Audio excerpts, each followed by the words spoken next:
Hey guys, Pete here. Alright, this is going to be my third Mr. Robot video this week. This is my Things You Might Have Missed video for Season 3, Episode 2. I'm going to look at little Easter eggs, callbacks, details you might have missed. Some of them were fairly obvious and you might have seen them, but it's still fun to discuss the episode once again because there's just so much stuff layered inside of it. Let's jump into these ones, and you guys can tell me in the comments if you caught this stuff or not. There was a lot of talk about Home Alone in this episode. Elliot mentioned that him and Darlene were obsessed. But I saw a thread on Reddit from the Redditor INFMCD, who pointed out that the first time we saw a nod to Home Alone was actually in Season 1, Episode 7. In that episode, Shayla told Elliot to keep the fish, you filthy animal, talking about QWERTY. INFMCD pointed out that came from a movie inside of a movie where Kevin McAllister, who was played by Macaulay Culkin, the main character, used a clip that said, "Keep the change, you filthy animal." So he used that clip to get a free pizza, and to me, it's pretty compelling that the reason that Shayla used that was referring to that part of the film. I mean, it's definitely a popular movie, so that's something to think about. Next thing you might have missed was the person wearing the fsociety mask in the new video that came out appears to have a beard. Unfortunately, that doesn't really clear things up on who it is. We know that there's a bearded Tyrell in the next episode from the next trailer, but based on what the video says, that doesn't seem to line up with the right timeline. Mobley has a beard, but he's not yet been credited on Season 3 as far as I've seen, and we haven't seen any looks at him from any of the trailer footage, so what does the beard actually mean? Well, I don't know. I mean, it's up for speculation, but it's definitely clear there. Mr. Robot is the obvious choice since he wears a cropped beard. It looks a little bit darker and longer in the picture, but we can't really say for sure. It's really heavily distorted, the VHS footage, so your guess is as good as mine. The next thing you might have missed was brought up by Redditor Red Wheelbarrow Barbecue, or Red Wheelbarrow BBQ. He posted an image that shows that Elliot's address is confusing. This is something I probably never would have caught, but Red Wheelbarrow BBQ pointed it out, and lots of people seem to have noticed it. In the photo, you can see that on his bottle of meds and on the FBI's board, it has a different address than what's actually on the building.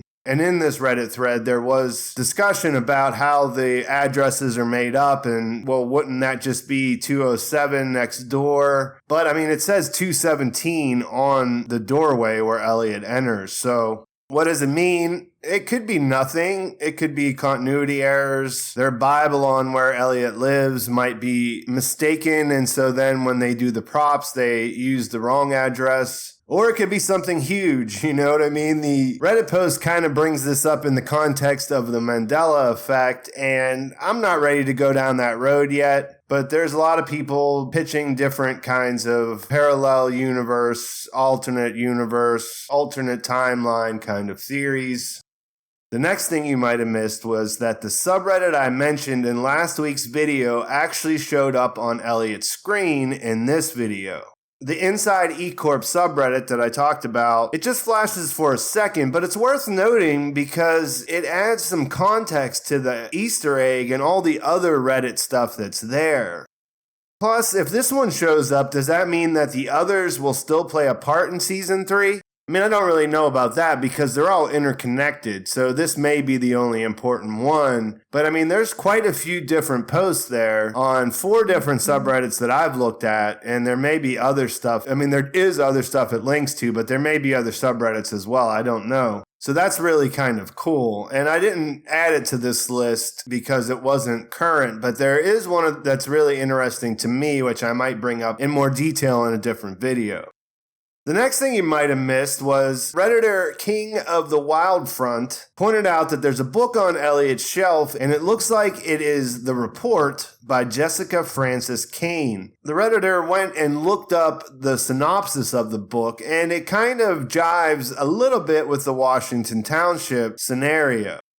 It's about the wartime in Europe, but the last section of it says, It is only decades later, when the case is reopened by one of the children who survived, that the facts can finally be brought to light. So that's pretty cool. Does it mean anything? I mean, I feel like they put stuff in places for a reason when they do sets, but the reason here is probably because if you went and looked up what this book was about, then it would give you that little bit of connection. I don't think it explains anything beyond that. All throughout Mr. Robot, when Elliot's on the train, we've seen several different cool things in the advertisements. In other words, they dress the advertisements with their own stuff. Redditor BKN Apple pointed out that one of the ads behind Elliot in the emoji scene is for a company called Fallere, F-A-L-L-E-R-E. Now that's the verb version of fallow, and fallow means to lie, deceive. So the idea that BKN Apple had is that this is a clear sign that Elliot's lying to us again. Now, that's a whole rabbit hole that we could go down in a different context besides this video.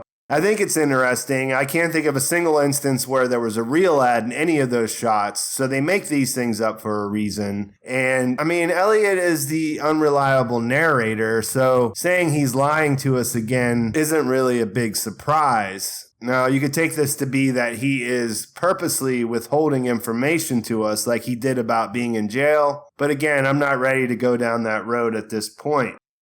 In the same emoji sequences, another Redditor _Jadler, Jadler, pointed out that there's a man and a woman on the train behind him. They don't have the emoji heads, obviously, that look a lot like the man and woman that took Angela to the White Rose meeting.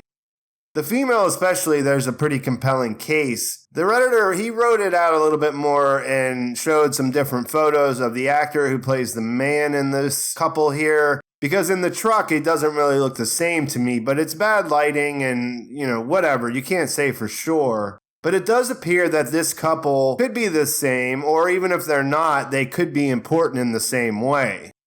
One of the things that stood out to me as interesting, and I mentioned it in my episode 2 recap, was that Elliot thought that he gave the story of being pushed out the window to Krista at an earlier time. It turns out that he actually did in his own mind, at least going off the book, The Red Wheelbarrow, that they put out in between.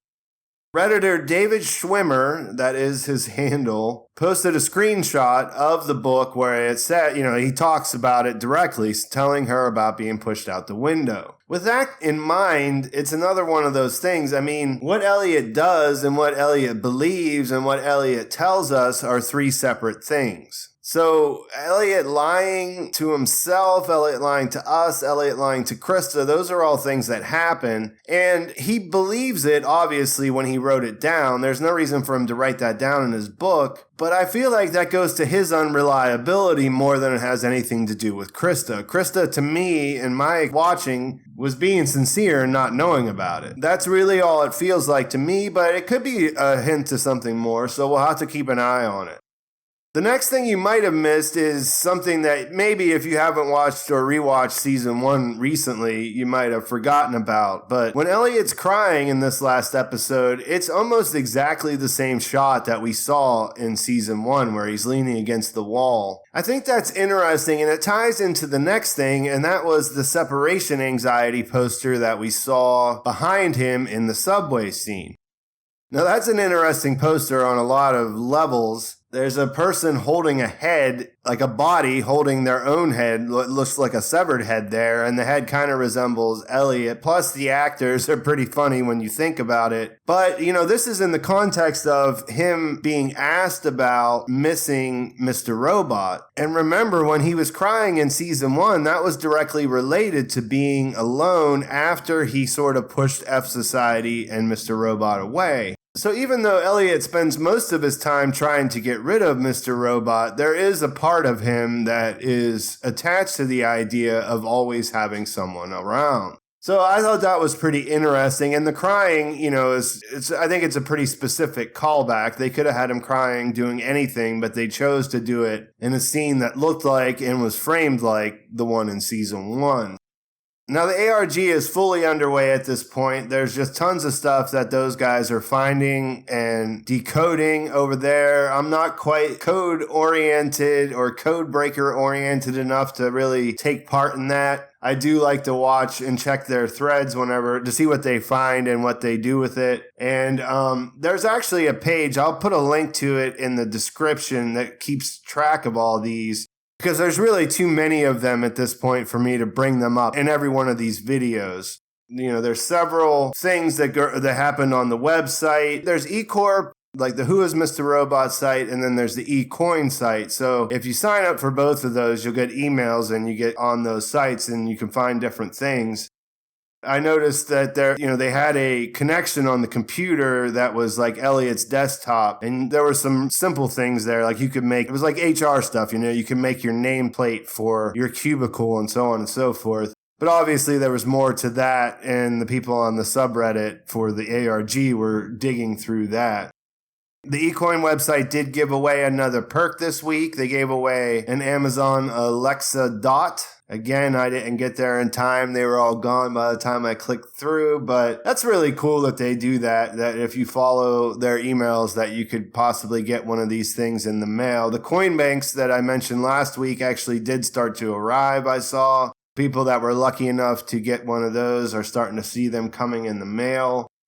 And like I said, on the ARG, we see tons of stuff, interesting things going on with things that were on the screen, different URLs and stuff like that. And I'll keep an eye on it. If there's something really, really related to the show itself, not just the ARG, I'll bring it up in the next video.